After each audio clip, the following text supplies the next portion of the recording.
खाल्लेत कसे हो कसे लागतात लय भारी लागतात. खावा तुम्ही पण. वाटल्यास घरी घेऊन तुम्ही चटणी पण वाटू शकता याची. येस येस कशी आठवण करून दिलीत ना हे महत्वाचं आहे. तर घरी न्या तुम्ही आज चटणी वाटा तुम्ही आज याची. मी वाटणार नाही मी मिक्सरला लावणार. बर मिक्सर लावा तरी काय हरकत नाही. सर सर हा बोला सर. याला कोकणचा रानमेवा म्हणतात. हो बरोबर. याची खोबऱ्यामध्ये हा चटणी अशी जबरदस्त होते. बरोबर. लहानपणी खाल्ली होती आपण खाल्लेली आहे तुम्ही खाल्ली असाल खाल्लेली आहे जबरदस्त लागते.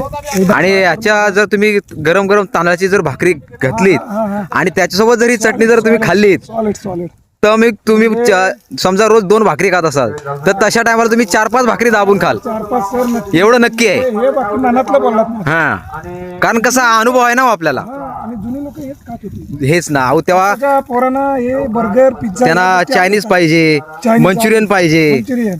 त्यांना ह्यातलं काय माहित नाही. मग आता मुलगाला माझ्या हेच देणार आहे मी. हा हेच द्या हे आवडतं का नक्की तुम्हाला या गोष्टीबद्दल मी तुम्हाला रिपोर्ट करीनच. हो सर. अरे सावंत अरे पिशवी आण करवंदा काढायची आहेत आणि उद्या नक्की चटणी खायला या. आम्ही उद्या घेऊन येतो. उद्या चटणी घेऊन या. की तुम्ही भाकरी या मी चटणी घेऊन. हो चालतंय.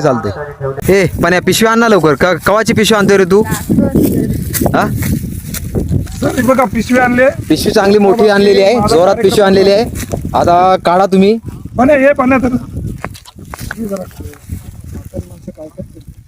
तर हे बघा एवढे करवंद काढले तुम्ही.